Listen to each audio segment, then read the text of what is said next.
Yep, yep, yep, yep, yep, yep, yep, yep. Hi, I'm Mark Wiltshire. That theme music can only mean this is another episode of the Finnish football show. But this is something a little bit different, a kind of in-between episode. At the end of Finnish football show number 3, I got everybody to stay behind afterwards and said I had an idea for how we maybe could get a little bit more content out of the Finnish football show. And I threw it open to all the other people listening, that taking part, to Mark and to Rich and a few of the other guys on the message board on that episode, and said, look, you guys are writing things.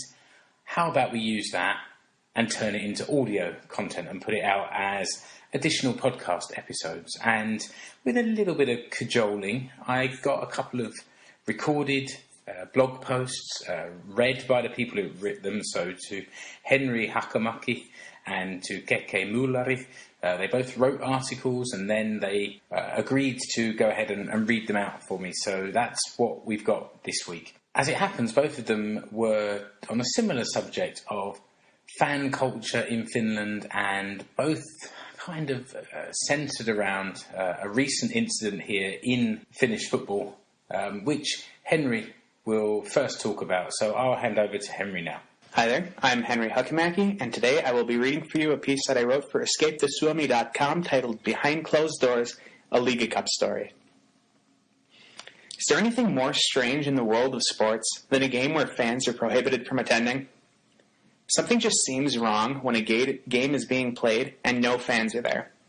There is an eerie silence only broken by the occasional strain of effort, command by one player to another, or instruction from the manager. Regardless of the stakes of the match, the importance is seemingly much less when there aren't ravenous fans cheering, screaming, and singing in unison, trying to will their team to victory with their support. Imagine El Clasico, Barcelona and Real Madrid, playing with no noise. Imagine turning on the TV and hearing silence as the likes of Messi and Ronaldo play their hearts out. If those stakes aren't high enough, imagine they're playing in the Champions League final, the grandest stage for clubs. In your head, you know the importance, but without the mobs of screaming fans, the atmosphere is that of a small club preseason exhibition game. The reason I decided to write this piece is because of the Liga Cup fixture between FC Lahti and HFK. Lahti was victorious 1-0, but at the expense of the seeming importance of the fixture and the enjoyment of fans. In case you haven't heard, FC Lahti made the decision to play the fixture behind closed doors. According to sources at Lahti, the decision was made because HFK fans are regarded as higher risk due to their exuberant behavior at games in previous seasons. Lahti determined that it was not economically feasible to hire enough security personnel to ensure safety for their fans at this particular home fixture. While the game was televised, fans were not allowed to attend the game, meaning empty stands and an atmosphere that makes attending games so meaningful was missing. Even watching on TV, listening to fans yelling and screaming makes the game that much more enjoyable, even though a TV minimizes much of the crowd's noise. A game played behind closed doors without the team being sanctioned to do so is absolutely bizarre. To me, this is something that I've never heard of, and I wanted to dig into the topic a bit more. I've watched games played behind closed doors before, so I knew they were not totally unheard of. Clubs or national teams facing sanctions by either their football league or federation often play games behind closed doors, and it's not uncommon in some places where fans are punished for racism and violent displays at the match relatively frequently. Eastern European teams and African teams are often sanctioned to play behind closed doors, as is the occasional case in large South American derby matches. Some other examples of matches being played behind closed doors were a Hungary versus Romania World Cup qualifier in 2013, Inter Milan's Champions League home group stage fixtures in 2005, and various Russian and Turkish league fixtures where matches played behind closed doors are surprisingly common. The logic behind sanctioning a team to play a home game behind closed doors is threefold. It punishes the team by eliminating the main factor of the home field advantage, the crowd. It hurts the team financially as they take in no ticket revenue for the fixture, and it also removes the potential for crowd trouble, be it violence or racism. Playing matches behind closed doors voluntarily for the purpose of fan safety is logical and is the proper thing to do. Unless the safety of fans can be reasonably assured, fans should not be permitted to enter the grounds only to expose themselves to potential harm.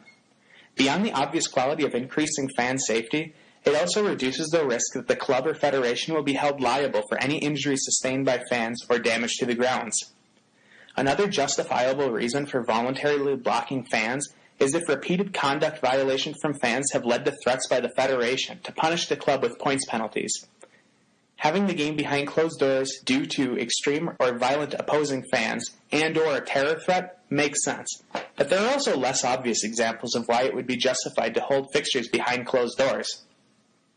In 2009, the Mexican Football League held a round of fixtures behind closed doors nationwide due to the H1N1 influenza pandemic that the country was gripped in at the time.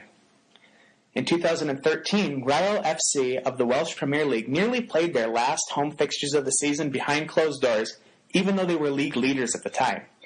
After 5 fan conduct violations, the Football Association of Wales threatened the team with a points penalty if further violations occurred. Rhyl FC let supporters know that if there was any detrimental fan conduct, the rest of the season would be played behind closed doors. After this threat was issued, fans behaved more civilly and were allowed to attend the matches. The club would have been justified in closing doors to fans if those fans would have jeopardized the championship for the club. These are examples where it is clear that playing games behind closed doors is logical, though still detrimental to the football atmosphere. Back to Lahti versus HFK.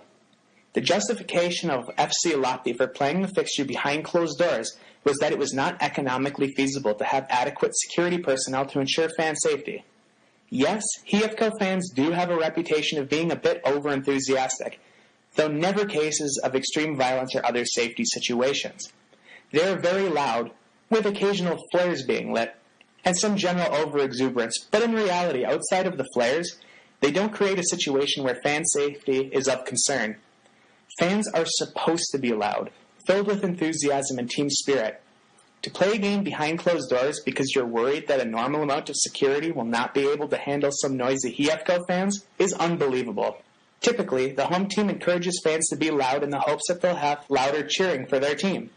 However, when you have a situation like this, where fans are not allowed to even enter the grounds, what precedence is being set? It is a bit scary that a cup fixture can be played behind closed doors for a marginal reason, as finances. Only time will tell if more Finnish football fixtures will voluntarily be played behind closed doors in anticipation of loud opposing fans. I, for one, certainly hope not.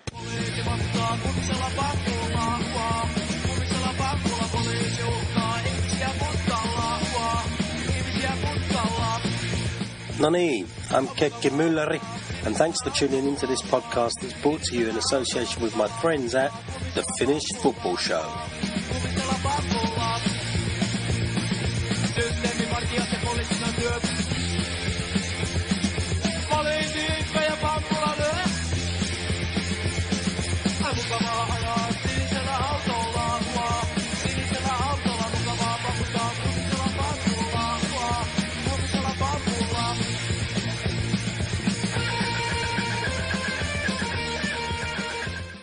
Now, those of you who follow Finnish football and are regular listeners to the Finnish Football Show may have heard the news that in the recent Liiga Cup game between FC Lahti and Helsinki IFK, there was a noticeable lack of supporters. FC Lahti had taken the decision to keep the gates of Lahten Stadion closed because they didn't want to pay the security costs to keep IFK's Stadinkingit fan group under control. Now, I wrote a piece in the autumn for Stand fanzine on Finnish football culture and the various fan groups who are raising the profile of football in Finland. And with that in mind, I would like to read that article to you now. The new season is now well and truly upon us, but as a West Ham fan, the football never really stopped. We had to endure 3 rounds of Europa League qualification games against apparent part-timers, the last of which managed to knock us out of the competition. Despite these distractions, I did manage to squeeze in a little holiday, and if most of you listen to this, probably headed south for Mediterranean sunshine, I packed my bags and made my annual summer trip northwards to Finland to see family and friends. Now, as we all know, in Finland, football is a summer sport. If you wanted to play in winter, you'd need more than an orange Adidas Tango due to the 2 metres of snow and minus 25-degree temperatures that cover the whole country. So each July I check my fixtures before booking my flights, and I generally manage to fit in a couple of games during my summer holidays. My local Finnish team is JJK of Jyväskylä. Located in central Finland and playing in the second tier, JJK are a well-supported club, generally attracting up to 2,000 fans at home games, and with a hardcore fan group known as Harjunpojat. Football culture has been steadily growing over the years, and nowadays most Finnish clubs have an ultra-style fan group.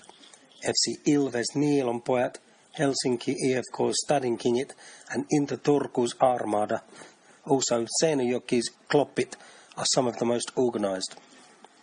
These various supporter groups, as well as the national team's fans SMJK, are all doing their bit to raise the profile of the beautiful game in a country where football comes a poor second to ice hockey in the battle for attention of kids and media outlets alike.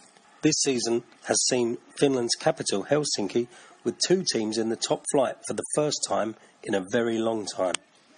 On 23rd of April 2015, Helsinki IFK took on Helsinki Jalkapalloklubi at the Sonera Stadium for the first time at the top level since 1972. 10,000 people packed into the stadium to see the game end in a 1-1 draw, and both sets of supporters, most of which who were not even born for the previous derby, made the most of their day with tifo displays and marches through the city, singing at the top of their voices. This was something unprecedented in Finland, and finally the media were taking notice, with newspaper column inches now being devoted to the incredible atmosphere as well as the result on the pitch. The return fixture was played on July 6th, another 1-1 draw, and again fans from both clubs put on an impressive display, this time using pyrotechnics and filling the Sonera Stadium stands with smoke. Following this second derby, there was a reaction from the Finnish FA. They released a statement saying that each club would be fined up to €7,000 and threatened stadium closures, stating that games would be played behind closed doors should further incidents of fans using pyrotechnics occur. Now, let's get this into perspective. These pyro displays were impressive, but we're talking about a few smoke bombs and flares, and nothing like what's seen week in, week out in stadiums just across the Gulf of Finland in neighbouring Sweden. The Finnish FA's stance has been condemned by fans as draconian, and they've been accused of being old men in blazers who are out of touch. It's also been highlighted that fan groups across Finland are doing more to raise the profile of the game with their marches, tifo and pyro displays than the SPL ever have, effectively doing the FA's job for them. HJK's Swedish goalkeeper, Daniel Öhrland, even waded into the debate with a tweet in support of the fans, saying, "This is absolutely forbidden to say, but the flares in the football stadium are fabulous and can stir up the atmosphere." Öhrland spent 7 years at AIK in Stockholm, so he is more than familiar with the use of smoke bombs and flares from his time at Råsunda Stadion, and he added that unlike at AIK's Friends Arena, the smoke released at Sonera dispersed quickly with no delay to play. FC Ilves Niilonpojat are also doing their bit to bring colour and atmosphere to their Tamala Stadion home. They have not been discouraged by the FA stance and continue to display their distinctive yellow and green smoke wherever they go. Ilves have been subject to FA fines, but the club has not had to bear the financial burden themselves, with both ultras and players having chipped in to help pay the fines. FC Ilves CEO Toni Hevonkorpi, having been a player himself, knows the importance of supporter participation and the advantage that an intimidating atmosphere can give. With away attendances in Finland traditionally very small to non-existent, fan groups are now concentrating more effort in supporting their clubs away from home. Fan groups are busy organising buses for away trips up and down the country with notoriously expensive train travel. I attended JJK's recent home game versus FC Jazz, and a mere 2 away fans made the trip from Pori to Jyväskylä's Harju Stadion to see their team steal a 2-1 win. Just a few days after that home defeat, I travelled with Harjunpojat to Helsinki suburbs to see JJK record a momentous away win at Shefki Kuchi's high-flying PK3 Viisi-Vanta. Around 40 of us made the 4-hour bus journey, and we ensured that we subjected the home fans to 90 minutes of constant singing and flag waving. You may well chuckle at these attendance figures and feel that 40 away fans at a second-tier match is ripe for ridicule. But Finnish clubs are not only competing with ice hockey for supporters. Football is, in fact, the largest participant sport in Finland. But many Finns prefer the lure of the televised big-money English Premier League rather than heading out to support their local clubs. Indeed, over 20,000 people turned up to the Olympic Stadium to see HJK play a recent friendly against Liverpool FC, almost all of them clad in red and belting out You'll Never Walk Alone. I'm not sure many of them had travelled from Merseyside either, more likely from Espoo or Riihimäki. The match was boycotted by hardcore HJK fans as this hastily arranged friendly impacted on their scheduled away fixture versus IFK Mariehamn on the island of Faster-Åland, many fans having already booked expensive ferry tickets. I, for one, certainly hope that despite the recent comments coming out of the dark towers of the Finnish FA and the attempted globalisation of the English Premier League, fans of HJK and HJK, as well as many other clubs across the whole of Finland, continue to embrace fan culture and continue to raise the profile of the game, attracting more fans to local clubs along the way. This can only serve to benefit the national team. Well, that's all from me, so all that remains to say is thank you for listening, and I'll leave you with some music from Finnish ska band The Valkyrians. Don't forget, you can follow me on Twitter at Keke, and you can also follow the three main players from the Finnish football show. Mark is on at Explore Finland, Rich is on at Escape to Suomi, and Mark is on at FC Suomi.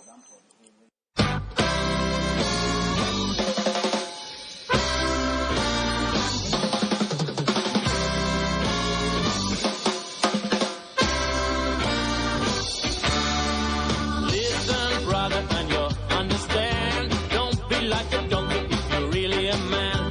You don't fool a soul when you wear a sharp stud. You're more teeth dirty and you cuss a bad word. Hooligans, hooligans, make up your mind. Hooligans, hooligans, this is the time. Hooligans, hooligans, make up your mind. Oh, must be weeping.